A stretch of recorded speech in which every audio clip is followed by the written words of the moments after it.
Werewolf यानी कि मानव भेड़िया, क्या है इसका सच?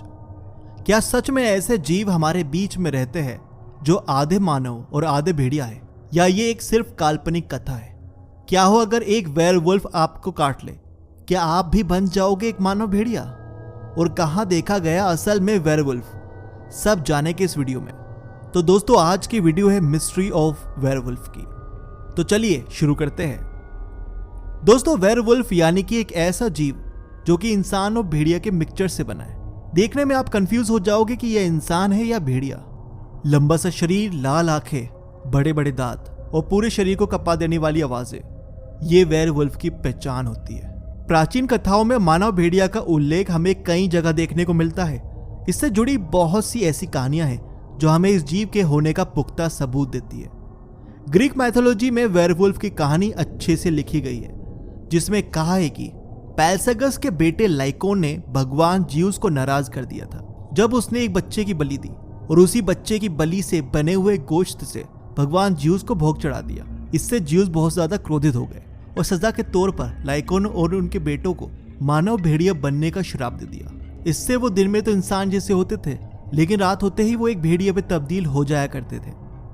तब से ही श्राप के कारण उनके वंश में मानव भेड़िया पैदा होने लगे, जो पूरे संसार में फैल गए।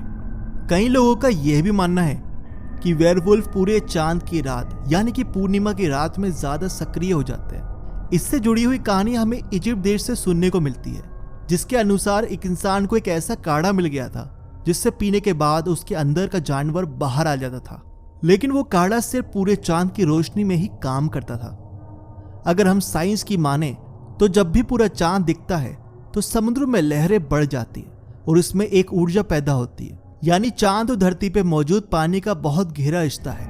और वैसे ही हमारा शरीर भी 70% पानी से ही बना हुआ है, इसलिए ज्यादातर वेयरवुल्फ को देखी जाने वाली घटनाएं पूर्णिमा की रात में होती है। अगर आप इन सब बातों पर यकीन ना करो तो ये कहानियां सुन लीजिए।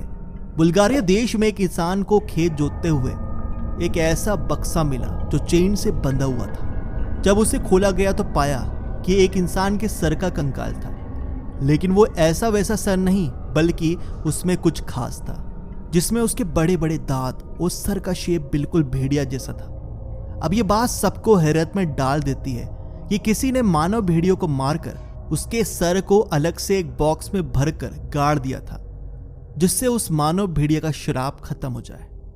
उस इलाके में आज तक दहशत है, और उनका यह भी कहना है कि जिस किसान ने इस मानव भेड़िया का सर जमीन से बाहर निकाला, उस किसान के ऊपर भी यह श्राप लागू हो गया और अगले जन्म में वो एक मानव भेड़िया ही बनेगा। तब से वो भी बहुत डरा हुआ है। ऐसे ही जीवों के अवशेष अलग अलग जगहों से मिले हैं। एक खबर को तो खुद बीबीसी ने कंफर्म किया और उसकी फोटोज भी जारी करी। अमेरिका के मोंटाना शहर में एक किसान ने अपने खेत में एक मानव भेड़िया को गोली मार दी, और उस स्टोरी को बीबीसी न्यूज ने भी कवर किया। वो इतना बड़ा भेड़िया था जो बहुत ही अलग लग रहा था। खैर, डीएनए रिपोर्ट ने यह कंफर्म करा कि ये ग्रे वॉल्फ की प्रजाति का भेड़िया है, लेकिन ऐसे भेड़िया बहुत ही कम देखे गए हैं। दोस्तों, बाहर की क्या बात करें, हमारी हिंदू माइथोलॉजी में भी हमें यक्षास मिलते हैं जो कुबेर के खजाने की रक्षा किया करते थे, जो दिखने में किसी मानव भेड़िया जैसे ही थे। और कहा जाता है कि यक्षास आज भी छुपे हुए खजानों की रक्षा किया करते हैं।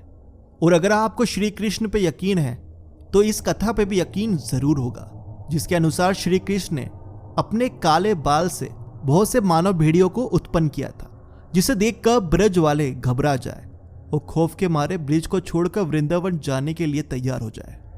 1578 में फ्रांस में दो भाइयों को एक ऐसा जादुई लेप मिला जिसको लगाकर वो मानव भेड़िए में बदल जाते थे और लोगों का शिकार करा करते थे। जब उन दोनों भाइयों को लोगों ने पकड़ा तो उन्होंने कहा कि हमें यह लेप एक जादुई विधि करते हुए शैतान लूसीफर ने दिया था। उन दोनों भाइयों को जिंदा जलाने की सजा सुनाई गई, और आज भी उनकी तस्वीर को चर्च में टांगा गया है, यह बताने के लिए कि इंसान शैतान की बातों में आकर क्या कर लेता है। दोस्तों, साइंस कहती है कि वेयरवुल्फ नामक कोई जीव इस दुनिया में नहीं है। वेयरवुल्फ सिंड्रोम नाम की एक बीमारी होती है, जिस बीमारी में इंसान के शरीर में हर जगह बहुत बड़े बड़े बाल उग जाते हैं, जिसको देखने से वो एक वेयरवुल्फ जैसा लगता है। लेकिन मैं आपको बता दूं, साइंस तो पहले डायनासोर्स को भी नहीं मानती थी, जब तक उसके कंकाल और पुख्ता सबूत नहीं मिले थे। डायनासोर्स पहले सिर्फ कहानियों में होते थे, लेकिन बाद में साइंस ने माना कि ये असल में भी थे। तो क्यों ऐसा नहीं हो सकता कि शायद वेयरवुल्फ पहले हो या अभी भी हमारे बीच में रह रहे हो? क्योंकि हमारी मैथोलॉजी और बाकी देशों की मैथोलॉजी में तो वेयरवुल्फ का जिक्र है, और अगर इतने धर्मों में मानव भेड़िया की कहानी बताई गई है तो उसको सिरे से मना कर देना भी सही नहीं होगा। दोस्तों, एक ब्रिटिश मेजर ने अपनी book rambles and recollections of India में एक ऐसे बच्चे का जिक्र करा है जिसको एक भेड़िया ने उसकी मां से छीन लिया था और वो जंगलों में ही पला बड़ा। उसी बच्चे से इंस्पायर होकर मोगली या द जंगल बुक लिखी गई थी, मगर असल में वो बच्चा अंग्रेजों को 1830 में जबलपुर के जंगलों में मिला था और उसने 30 से ज्यादा लोगों को मारकर खा लिया था। जी हाँ दोस्तों, जिसको आज हम मोगली कहते हैं, उसकी सच्ची कहानी कुछ और ही है। मोगली दिखने में किसी वेयरवुल्फ की तरह ही लगता था, जो कि मानव भक्षी भी था। वो कई लोगों को भेड़ियों की तरह शिकार कर कर मार के खा गया था। 1830 में ही अंग्रेजों ने मोगली को मार दिया। जी हाँ दोस्तों, हमारा फेवरेट मोगली का कैरेक्टर असल में एक मानव भेड़िया से ही इंस्पायर है। दोस्तों, जरा सोचिए, अगर वेयरवुल्फ आपके सामने आ जाए और आपको काट ले तो क्या होगा? दोस्तों, ऐसा कहा जाता है कि वेयरवुल्फ अपने शिकार को कभी जिंदा नहीं छोड़ता, लेकिन अगर वो आपको काट ले तो आप पर भी वही श्राप लग जाता है। या तो आप मर जाओगे या फिर आप भी एक मानव भेड़िया बनकर लोगों के डर का कारण बनोगे। तो दोस्तों, ये दुनिया जितनी हमें अजीब लगती है उससे ज्यादा मिस्ट्री से भरी हुई है, और ऐसे ही नई नई मिस्ट्रीज को देखने के लिए इस चैनल को जरूर सब्सक्राइब कर लीजिए और बेल आइकन दबा दीजिए, ताकि अगली वीडियो जो और ज्यादा मिस्ट्रियस होगी उसका नोटिफिकेशन आप तक पहुंच पाए। और अगर ये वीडियो आपको पसंद आई हो तो इसको लाइक कीजिए और कमेंट में मुझे बताइए कि अगली वीडियो आप किस टॉपिक पर देखना पसंद करेंगे। तो मिलते हैं अगली वीडियो पे, तब तक के लिए टाटा बाय बाय, से यू और सयोनारा।